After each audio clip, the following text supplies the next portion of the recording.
کون سے معاشرے مضبوط ہوتے ہیں؟ معصومین نے ایک مضبوط ترین صفت رکھی اپنے اصحاب میں، یہ برملا حکومت اگر کوئی غلطی کرتی تھی حکمرانوں کو ٹوکتے تھے، جیسے ہم آج اپنی سیاست میں بولتے ہیں پریشر گروپ۔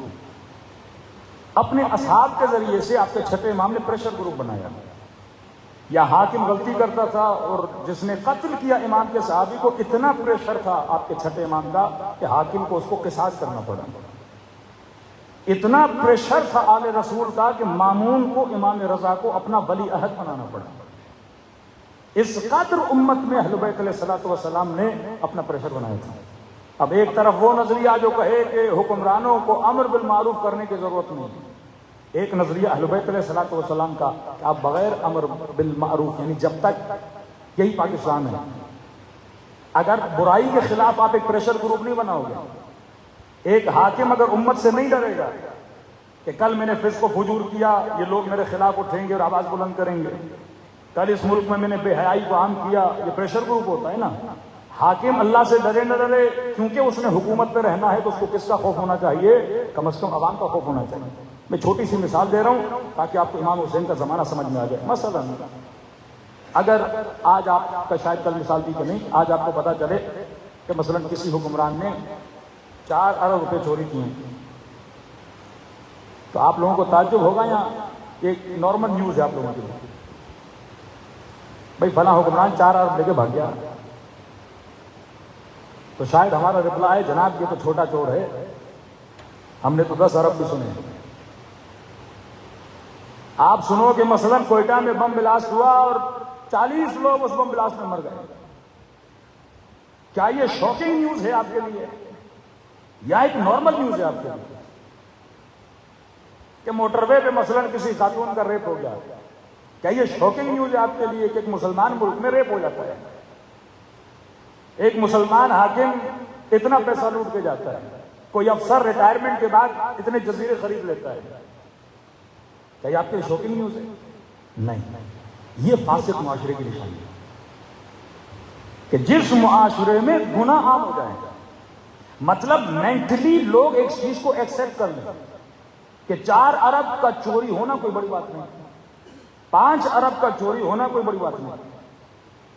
کون سی قومیں خوددار ہوتی ہیں، کون سی قومیں عزت والی ہوتی ہیں؟ کہ مولانا پاکستانی پاسپورٹ کی کیسے عزت ہوگی جب حاکم خوددار نہیں، جب قومیں نیشنلسٹ نہ ہوں؟ ایک قوم کب نیشنلسٹ بنتی ہے؟ جو اپنے کلچر کو بچاتی ہے، جو اپنی تہذیب کو بچاتی ہے، جسے ہم کہتے ہیں سویلائزڈ قومیں۔ لیکن جو مینٹلی ویسٹرنائز ہوں، جو مینٹلی غلام ہوں، کہ آپ کے ایکس پرائم منسٹر کی ایک اچھی عادت تھی، وہ جہاں بھی جاتا تھا اپنا لباس پہن کے جاتا تھا۔ یہ خوددار قوموں کی نشانی ہے کہ جو اپنے کلچر کو، اپنے لباس کو کیا کرتے ہیں؟ پروموٹ کرتے ہیں۔ آپ شخصیات کو، ایکٹرز کو، سیلیبریٹیز کو پہچان سکتے ہو، اگر ان کی سوچ کو پہچاننا چاہتے تو معصوم فرماتے ہیں انسان اپنے لباس سے پہچانا جاتا ہے، اس کا لباس بتائے گا کہ یہ کس کو فالو کرتا ہے۔ اور فرمایا کہ ہمارے عدو کا کبھی لباس نہ پہنا کرو، جو چیز دشمن کی پہچان ہے وہ تمہاری نہیں ہونی چاہیے۔ کہ ہمارے حاضر وزیر اعظم نے جب نگران دور میں وزیر اعظم تھے اور آج وزیر اعظم ہیں، انہوں نے ایک ہی شلوار قمیض سلوایا ہے، وہ بھی نیلے رنگ کا، میں نے صرف وہی دیکھا، وہ بھی حالت مجبوری کبھی کبھی بیچارے پہن لیتے ہیں، ورنہ زیادہ تر لگاؤ کس کے ساتھ ہے؟ وہ اسی شلوار، کیونکہ قوم کا جو وزیر اعظم ہوتا ہے وہ قوموں کا فیس ہوتا ہے۔ آپ انڈیا کو دیکھ لیجئے، مودی کو دیکھ لیجئے، جہاں جاتا ہے وہ اپنے لباس پہن کے جاتے ہیں۔ لباس جب مطلب یہ خوددار قوم ہے، مطلب یہ اپنے کلچر کو پروموٹ کرنے والی قوم ہے۔ کیوں فرمایا الناس علی دین ملوکہم، لوگ کس کے دین پر ہوتے ہیں؟ اپنے حکمرانوں کے دین پر ہوتے ہیں۔ وزیر، وزراء، حکمران وہ قوموں کا فیس ہوتے ہیں۔ اب یزید بنا حاکم، the face of the nation، اسلامی ممالک کا فیس ہے۔ جب قومیں چھوٹے گناہ کو ایکسپٹ کر لیتی ہیں تو پھر حکمران بڑا گناہ کی طرف اپنا قدم بڑھاتے ہیں۔ آپ نے 1 ارب کی چوری کو اگر ایکسپٹ کر لیا، کل 4 ارب کی چوری کو بھی ایکسپٹ کریں گے، پرسوں 8 ارب کی چوری کو بھی ایکسپٹ کریں گے۔ جب پہلا ظلم مدینے میں ہوا تو مدینے والے خاموش رہے، پھر دوسرا ظلم ہوا، اصحاب رسول قتل ہوئے، خاموش رہے، پھر تیسرا ظلم ہوا، نواسے رسول کے بدن پہ تیر لگائے گئے، امام حسن، معاشرہ خاموش رہا، پھر جنگ میں مولا حسن کے قدموں سے مسلح کھینچا گیا، معاشرہ خاموش رہا، تب جا کے کربلا آتی ہے۔ کربلا ایک نارمل واقعہ نہیں ہے، شیعوں کے لیے اسٹڈی کرنا چاہیے، بھائی کیوں ہوا واقعہ کربلا، اسباب کون سے تھے، آلات کون سے تھے۔ فساد ایک دن میں نہیں ہوتا، کسی ملک میں انقلاب ایک دن میں نہیں ہوتا کہ لوگ سمجھے خمینی صاحب نے بس نکلے اور قوم نکلی اور ایران میں انقلاب آ گیا، نہیں میرے عزیز۔ شہید صفوی، شہید مدنی، شہید محراب، دست غائب جیسے لوگ، یہ محنتیں تھیں ہمارے شیرازی بزرگ، قوموں کی مینٹلی تربیت کی جا کے قوم تیار ہے۔ پہلے اس پہ آمادہ کرو کہ لوگ غلط کو غلط بولیں، لوگ صحیح کو صحیح بولیں۔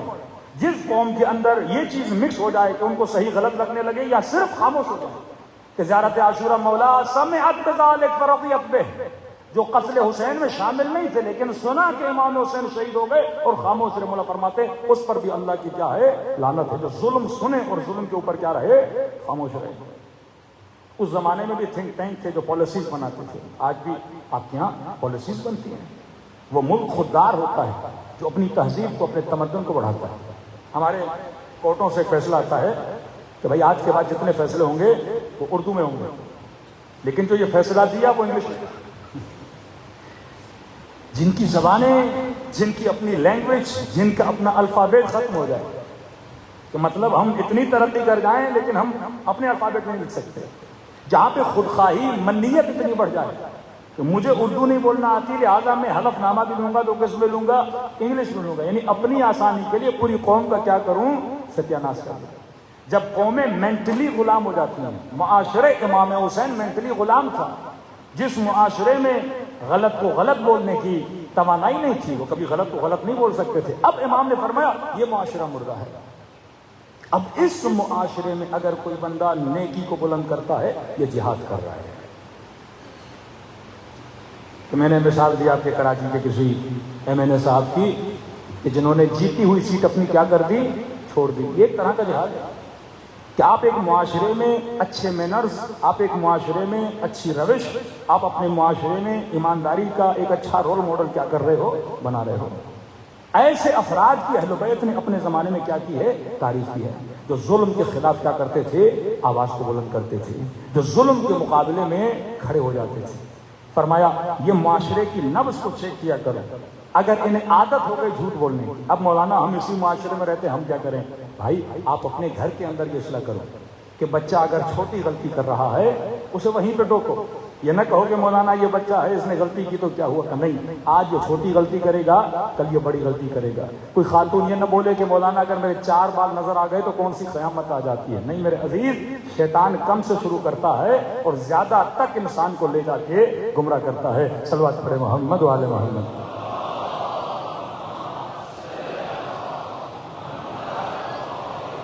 محمد وعجل فرجهم